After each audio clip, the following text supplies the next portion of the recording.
गुरु कबीर साहब जी का प्रत्येक शब्द एक उपनिषद है।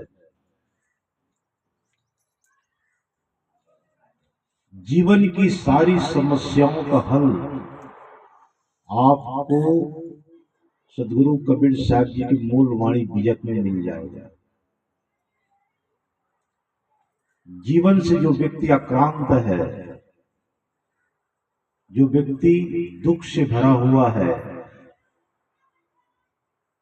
जो व्यक्ति अध्यात्म के शिखर को छूना चाहता है, जो व्यक्ति अपने परिवार को स्वर्ग बनाना चाहता है, उसके लिए कोई माध्यम है तो सिर्फ एक माध्यम है, वो है बीजक। बीजक का आप जितने अध्ययन करेंगे, जितने आप बीजक का अध्ययन करेंगे उतने ही आपके चक्षु पटल खुलते जाएंगे, आपका विवेक उतना गहरा होता जाएगा। बीजक के सामने आपकी रामायण कुछ भी नहीं है। बीजक के सामने ये सारे ग्रंथ जो पुराण है ये कुछ भी नहीं है। अगर बीजक को जिन्होंने गहन से गहन अध्ययन कर लिया है, उसका जीवन अलग हो जाता है, फिर आपको कोई भूल भुलैया में डाल नहीं सकता है। सदगुरु कबीर साहब जी का बीजक एक आग है, उसके सामने जो भी घास फूस सब आएंगे सब जलकर राख हो जाएंगे। उसका अध्ययन करो। उसी में पंक्ति है, कर विचार विकार परिहरी तरण तारण सोए, कहे कबीर भगवंत भजो नर द्वितीया और न को। इन पंक्ति पर थोड़ा ध्यान देंगे। कर विचार,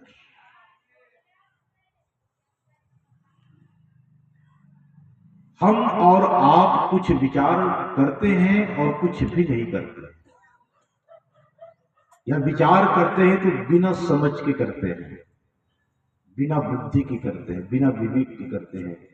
जो विचार बिना बुद्धि के बिना विवेक के होगा उससे हमें धोखा ही खाना पड़ेगा। इसलिए अन्यत्र कहा गया है, बिना विचारे जो करे सो पाछे पछताए, काम बिगाड़े आपना तो जग में होत फसाए। बिना विचार। अब हम और आपको समझना है, हम पहले दिखाई हमें पहले पड़ता है कि हम कर्म करते हैं। आप कर्म कैसे करते हैं? कर्म के पहले आपकी या आपका एक भाव होता है, भावना होती है, और उसके पहले आपकी सोच होती है।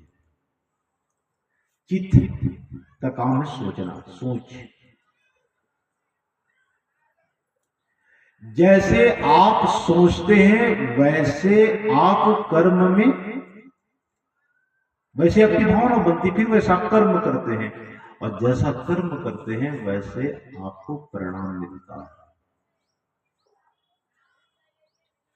अगर आपके कर्मों के परिणाम को बदलना चाहते हैं तो सबसे पहले अपने मन की जो सोच है उस सोच को बदलना होगा।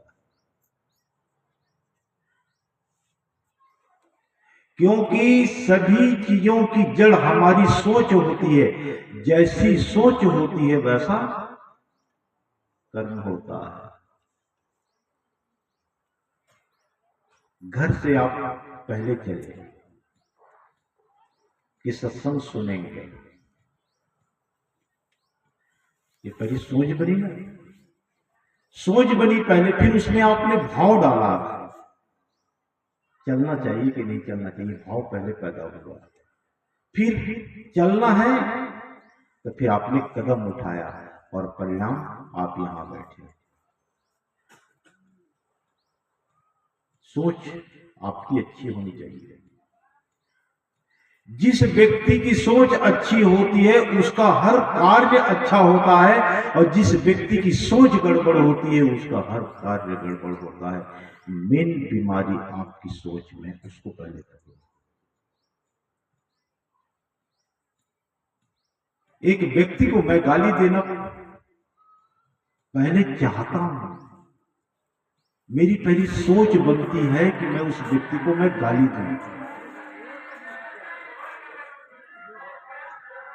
मैं उस व्यक्ति को पहले गाली दूं, ऐसे मेरे मन में पहले सोच आती है, फिर मैं उस व्यक्ति को बाद में गाली देता हूं। कई बार आप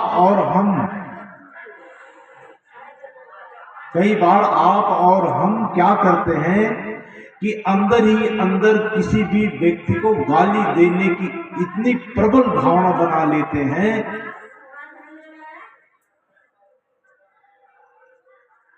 इतनी प्रबल भावना बना लेते हैं, और जब उस व्यक्ति सामने आता है तो एक बार सोचते हैं कि इस व्यक्ति को हम गाली नहीं देंगे, मगर वक्त पाकर आप उसको गाली दे ही देते हैं, तब फिर पछताते हैं।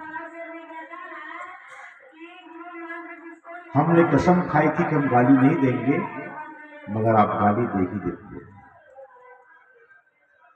उसका कारण क्या है मालूम है आप सबको? अंदर से हम चाहते हैं कि हम गाली ना दें, मगर हम गाली दे बैठते हैं। उस व्यक्ति को पहले हमने गाली देने की जो मन में भावना बनाई थी, वो इतनी प्रगाढ़ बनाई थी कि वो भावना इतनी सघन हो गई थी, मगर जब हमने संकल्प लिया तब संकल्प हमारा प्रगाढ़ नहीं था, संकल्प हमारा मजबूत नहीं था कि हम नहीं देंगे, इसलिए वो गाली उस छोटे से संकल्प के पर्दा को पार करके वो बाहर निकल जाती है। फिर बाद में हम पछताते। सोच को बदलो। जब व्यक्ति की सोच अच्छी होती है तो अपने माँ और बाप की वो सेवा करते हैं, अपनी माँ और बाप की एक एक बात को मानते हैं, घर में आए हुए मेहमान की वो सेवा करता है। जब सोच अच्छी होती है, जब सोच अच्छी होती है तो संत गुरु की वो सेवा करते, तन से, मन से, धन से। और जिस घड़ी अगर वो मन की सोच बदल जाती है, भावना बदल जाती है, तो फिर उसी माँ बाप को हम गाली देते हैं, डंडा से मारते हैं, एक गिलास पानी के लिए तरसाते हैं, एक कपड़ा के लिए उसे तरसाते हैं। जब हमारी मन की भावना बिगड़ जाती है तब हम आए गए मेहमानों की अवहेलना करते हैं, संतों की अवहेलना करते हैं। ये दोनों माताओं को वहां से अलग करो, हाँ दोनों को अलग करो यहां से।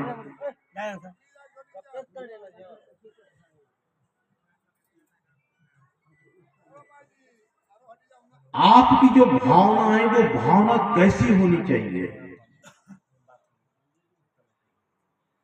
ये सब कुछ इस पर निर्भर है। ध्यान में रखेंगे, भावना ही, जब व्यक्ति के पास में तीन चीजें होती हैं, एक कर्म प्रधानता और दूसरी है भावना प्रधानता। कई बार भावना इतनी प्रबल हो जाती है कि आदमी भावना में बहना शुरू कर देता है, वो भी उचित बात नहीं है, ठीक बात नहीं है। और जो आदमी कर्म प्रधानता होता है वो आदमी भावना का कोई कद्र भी नहीं करता है। मगर दोनों के बीच में अगर सेतु रख रहे हैं तो विवेक को रखो आप। जब विवेक आपका होगा तो भावना प्रधान होते हुए भी भावना को वो कंट्रोल करेगा। जैसे गाड़ी हम चलाते हैं, गाड़ी में ब्रेक भी है और एक्सीलेटर भी है कि नहीं भाई? तो एक्सीलेटर गाड़ी को गति देता है और ब्रेक गाड़ी को रोकता है, मगर बीच में एक व्यक्ति बैठा होता है, वो है ड्राइवर, वो बैलेंसिंग करता है। क्या करता है? बैलेंसिंग। कहाँ हमें गति देनी है तो गति देता है, कहाँ हमें स्पीड कम करे तो ब्रेक लगाता है। वो बैलेंसिंग का काम विवेक करता है। आपके पास दोनों चीजें, कर्म भी, आप कर्म की प्रधानता, जो व्यक्ति कर्म की प्रधानता में डूबा हुआ है वो कुछ भी नहीं देखता है अलावा धन के। वो करता हुआ चला जाता, उसको विवेक भी नहीं हो पाता, वो कुछ विचार भी नहीं कर पाता कि मैं कर क्या रहा हूं और मुझे क्या करना चाहिए। उसके पास वो सिर्फ कर्म करता है। तो तुम कर्म करते करते कहां निकल जाओगे? तुम्हारी कोई मंजिल है कि नहीं, तुम्हारा कोई लक्ष्य है कि नहीं, वो सब खो देते हो। क्यों? क्योंकि आपके पास एक बार गाड़ी में आपने लगा तो दी है,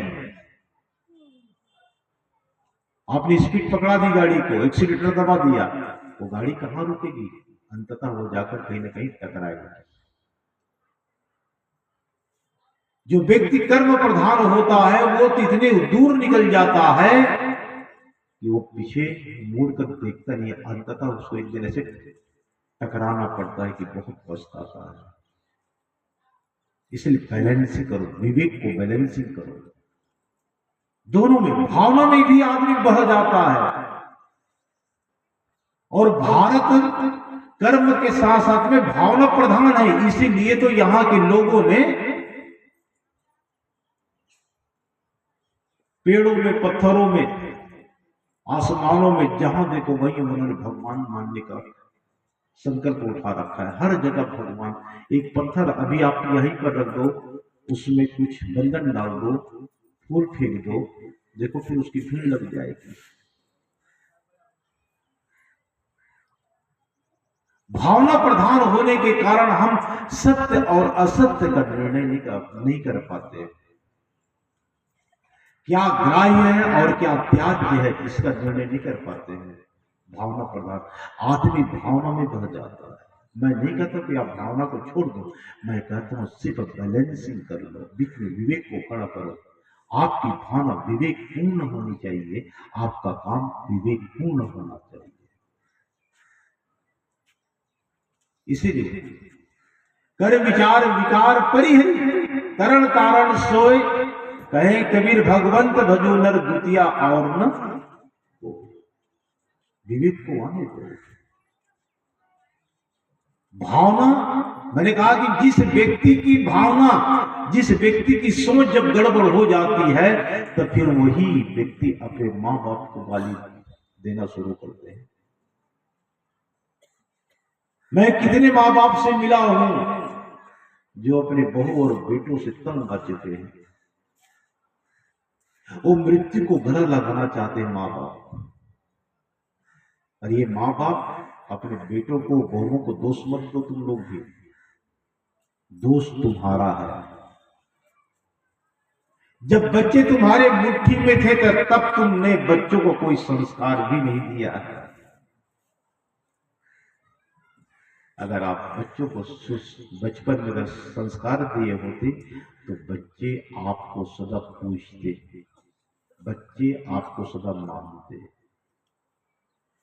आपने बच्चों को उसके हाथ पर छोड़ दिए कि तुम्हारी जैसी मर्जी हो तुम वैसे करो, वही वो अपनी मर्जी कर रहा है, तो फिर तुम रोते क्यों? तुमने शिक्षा बच्चों को नहीं दी। इसीलिए आज तुम एक गिलास पानी के लिए तरस रहे हो। दोष बच्चों को मत दीजिएगा, अपना दोष देखिएगा।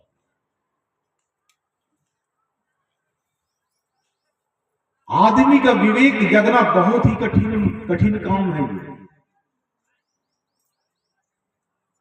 मैं मानता हूं आईएएस आईपीएस की डिग्री हासिल करना कोई बड़ी बात नहीं है। कठिन परिश्रम 4 साल कर लो, आईपीएस की डिग्री आपके हाथ में आ जाएगी। मैं तो मानता हूं मेरे लिए कोई कठिन काम है नहीं। मैं आज चाहूं और आज से 4 वर्ष के बाद मैं आपके सामने आईएएस आईपीएस बनकर आ जाऊंगा, बड़ी बात नहीं है। मगर बड़ी बात क्या है? बड़ी बात वैसे है जैसे एक छोटे बच्चे को बोलने में 3 से 4 साल लगता है।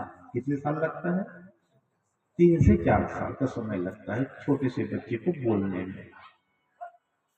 मगर क्या बोलना है, कब बोलना है, कैसे बोलना है, किस प्रकार से बोलना है, ये सीखने में पूरी उम्र निकल जाती है, मगर बच्चा सीख नहीं पाता। पूरी उम्र निकल जाती है।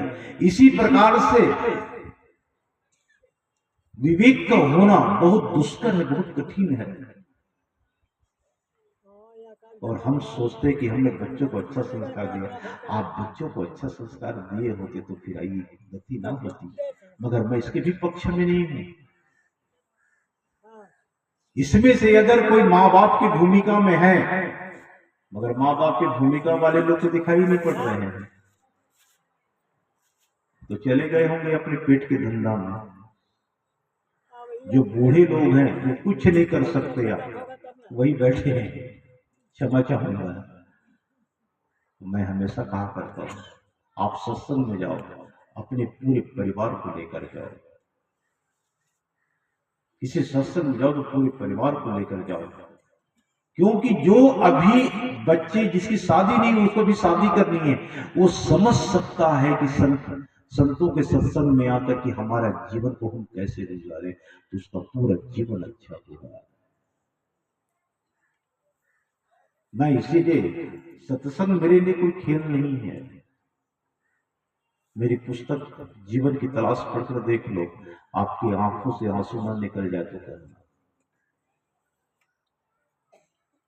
सत्संग एक महाविद्यालय है, जो दुनिया की किसी भी शिक्षा, किसी भी पाठशाला में जो चीज नहीं सिखाई जाती है, जो चीज नहीं बताई जाती है, वो सत्संग के माध्यम से बताई जाती है। इसीलिए मैं सत्संग को महाविद्यालय से कम नहीं मानता। ये विद्यालयों का भी महाविद्यालय है सत्संग। आपकी जितनी भी शिक्षा पद्धति है वो सिर्फ आपको कलर का बना रही है, पेशेवर आदमी बना रहा है, बिजनेसमैन बना रहा है, नौकरशाही बना रहा है, मगर आपकी शिक्षा पद्धति आपको कभी इंसान नहीं बना रहा। मैं बहुत ताजुब हुआ। एक दिन मैं एक अखबार पढ़ा, अखबार में बहुत सुंदर कहानी छपी थी। एक बच्चा स्कूल से घर को आता है शाम को पढ़कर, और वो बच्चा रोने लगता है। उसका पिता शाम को 8 बजे घर में आता है तो पाता है कि अपने बच्चे को रोते हुए, तो अपने बच्चे से पूछता है कि बेटा तू रो क्यों रहा है। उस बेटे ने कहा कि आपसे ये काम नहीं हो पाएगा, मैं बता भी दूं कारण और मेरे रोने का तो ये काम आपसे नहीं हो पाएगा।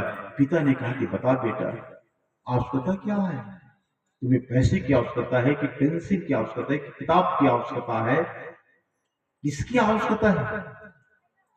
अगर तू कहे तो तेरे लिए भी मैं साइकिल ले दूं, मोटरसाइकिल ले दूं स्कूल जाने के लिए, आवश्यकता क्या है। उन्होंने कहा इसकी कोई आवश्यकता नहीं मुझे। फिर भी वो रोता रहा। पिता ने पूछा बता तो सही है क्या। तो फिर उस लड़के ने कहा हम 4 मित्र हैं, 4 दोस्त हैं। पहले मित्र ने कहा कि मेरे पिताजी डॉक्टर हैं इसलिए मैं डॉक्टर बनूंगा। दूसरे मित्र ने कहा मेरे पिताजी वकील हैं इसलिए मैं वकील बनूंगा। और तीसरे ने कहा कि मेरे पिताजी मास्टर है इसलिए मैं मास्टर बनूंगा। मैं अपने दोस्तों को क्या उत्तर देता कि मेरा पिताजी 1 नंबर का शराबी बेवड़ा है, क्या मैं भी बेवड़ा बनूंगा, शराबी बनूंगा।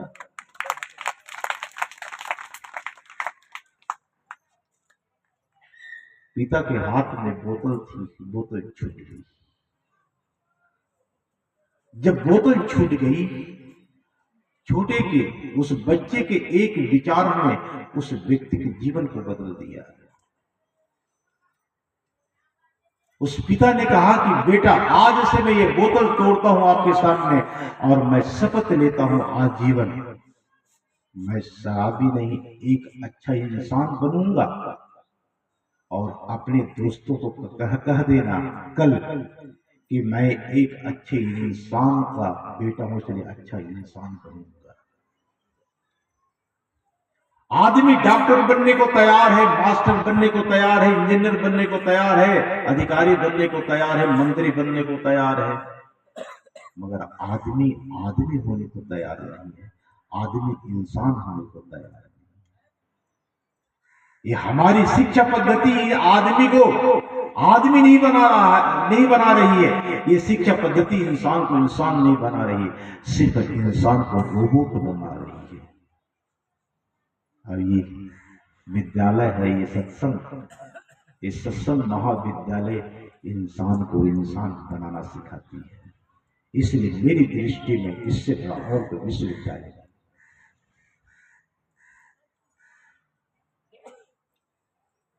तो हम अपने बच्चों को संस्कार दें। जब संस्कार देंगे तब फिर वो बच्चे कुछ और होंगे। तो भावना हमारी काम करती है। हम और आप एक दूसरे से जुड़े हैं, उसके भी पीछे हमारी भावना होती है। अगर भावना को बीच से निकाल दो तो न तो माँ रह जाती है, न बाप रह जाता है, न भाई रह जाता है, न पड़ोसी रह जाता है। देखते हैं आप लोग रोज मां को ही भद्दी हम गाली देते हैं, क्योंकि उस बेटे के अंदर में जो भावना थी वो भावना खत्म हो गई, फिर वो मां न रही। ये प्रत्यक्ष घटना बताऊं आपको। आज से कोई 12 साल पहले छत्तीसगढ़ में मेरा कार्यक्रम था। मैं कार्यक्रम के मंच से मैं जा रहा था अपने आवास पर। एक व्यक्ति के दोनों पैर नहीं थे, वो 3 पहिए वाले रिक्शे पर बैठा था, हाथ से चलने वाले रिक्शे पर बैठा था और भद्दी गाली दे रहा था। जब मैं उसके पास पहुंचा तो उस लड़के ने कहा कि महाराज जी, ये जो मेरा बाप कुत्ता साला दुनिया भर का, ये मेरा बाप है, मुझे रोज मुझसे झगड़ता है, मुझसे लड़ता है, मैं लंगड़ा हूं, कुछ नहीं कर पाता हूं, इसलिए बाप भी वही बेटा भी वही। कौन समाप्त हुआ बीच से? भावना समाप्त हो गई। न बेटे के अंदर में बाप होने की भावना है, न बाप के अंदर में बेटा होने की भावना है। दोनों का संबंध टूट गया। तो उसके लिए न तो बाप रह जाता है, न पिता, न बेटा, न माँ, न बहू रह जाती है, न बेटी रह जाती है। क्या कर रहे हैं आप? किसको सुधारने चल रहे हैं आप? किसको धोखा देने चल रहे हैं आप? धोखा आप स्वयं खा रहे हैं, समझो इस बात को। आपके अंदर में जो सोच है, वो सोच जब जन्म लेती है तब उसको अच्छे से लेने देना। उस आपकी सोच ही आपकी भावना में परिवर्तन हो जाती है, फिर कार्य शुरू होता है। सोच में कभी विपरीतता आनी मत दो। जिस दिन हम 2 व्यक्ति की सोच में भी विपरीतता आ जाती है, उसी दिन ये घर टूटने लगता है। मैंने सुना है, देखो, सोच अलग अलग होने के कारण कितनी वैमनस्यता आ गई आदमी के मन में।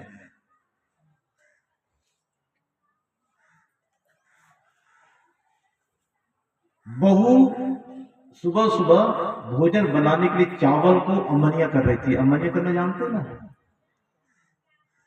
अलग अलग करना, कोई चींटी है, कीड़े हो और कंकड़ वगैरह को छांटना। तो थाली में चावल लेकर बहू अमनिया कर रही थी और नीचे में सास बैठी थी। तो सास अपने बहू से कहा, अरे सुनती हो, अरे भगवान ने तुम्हें 2 आंख दिए हैं, क्या तुम चावल में से कंकड़ को नहीं निकाल सकती? तब बहू भी उत्तर देती है, अरे तुम्हें भी तो भगवान ने 32 दांत दिए, क्या 2-4 कंकड़ तुम चबा नहीं सकती हो? क्या हुआ? भावना कट हो गई। भाव एक दूसरे के विपरीत है, और ऐसे ही भाव में हम रोज जीते हैं। पूछ लो अपने अपने हृदय से, मुझसे कोई बात छुपी नहीं है आपकी, आप छुपाना भी चाहो तो भी नहीं छुपा पाओगे मेरे पास। चाहे इस भाव में जिस व्यक्ति के जीवन में तुम रात दिन सत्संग करो, उद्धार कैसे होगा? रात दिन तुम गुरु के शरण में तुम लोटे रहो, उद्धार कैसे होगा? रात दिन तुम मंदिर में ही घुस के जीवन बिताओ, उद्धार नहीं हो सकता है। यहां के भाव को शुद्ध रखो। इसलिए कर्म विचार, जब आप विचार करेंगे तब फिर ये सारे विकार दूर होते हैं। जब आपकी मन की भावना पर जब आप विचार करेंगे कि मुझे के कैसी भावना रखनी है अपने जीवन में, कोई हो सकता है आपका कोई बहुत बड़ा दुश्मन है, वो व्यक्ति को मानने दो कि ये आदमी मेरा दुश्मन है, मगर अपनी तरफ से तुम छोड़ दो, ये भावना छोड़ दो कि ये मेरा दुश्मन है। बिल्कुल आप छोड़ ही दो बात को, उसको मानने दो, मगर अपने तरफ से आप ना मानो। एक बार ऐसे करके देख लीजिए। आपका कोई विरोधी आदमी है, उस आदमी को मानने दो कि वो आपका विरोधी है, मगर आप अपने तरफ से विरोधी मानने की भावना को छोड़ दो, और देखो आपका जीवन में कुछ हलचल होने लग जाएगा,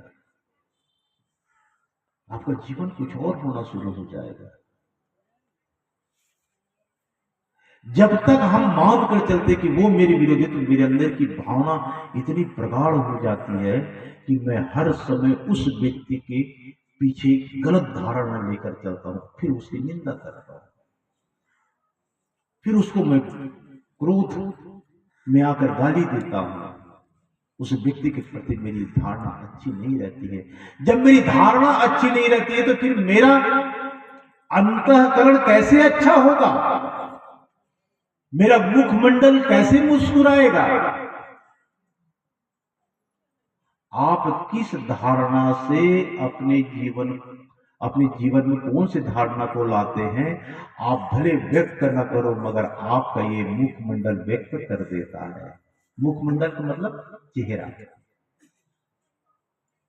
जब आप प्रेम में होते हैं तो आपका चेहरा बता देता है कि ये व्यक्ति प्रेम में है, और जब आप क्रोध में होते हैं तो आपका चेहरा बता देता है कि आप क्रोध में हैं। जब आप काम के समय होते हैं, काम अर्थात सेक्स के समय में जब आप होते हैं तो आपका चेहरा बता देता है कि आदमी कामुक हो गया है। तुम दूसरे से छिपा सकते हो, मगर तुम्हारा चेहरा नहीं छिपा सकता। वही तो परमात्मा है, जो प्रकृति ही परमात्मा है, प्रकृति ईश्वर है। ये प्रकृति छिपाती नहीं है, उसको व्यक्त कर देती है। किससे छिपाओगे? अगर आप हकीकत में अंदर से आनंदित हैं तो आपके मुखमंडल में ओज झलकने लगेगा। आपके मुखमंडल को देखकर लगेगा कि आप परमात्मा स्वरूप हो गए। ये आपके चेहरे में ही दोनों चीजें बाहर झलकती है। तुम शैतान भी दिखाई पड़ सकते हो और तुम भगवान भी दिखाई पड़ सकते हो। एक विदेशी चित्रकार हुआ,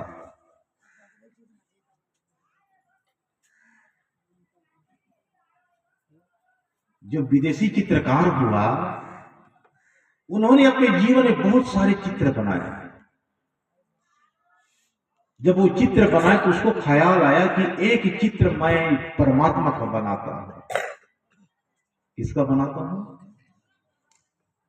आप लोग सुन ही नहीं रहे, मेरा उत्तर नहीं दे रहे थे।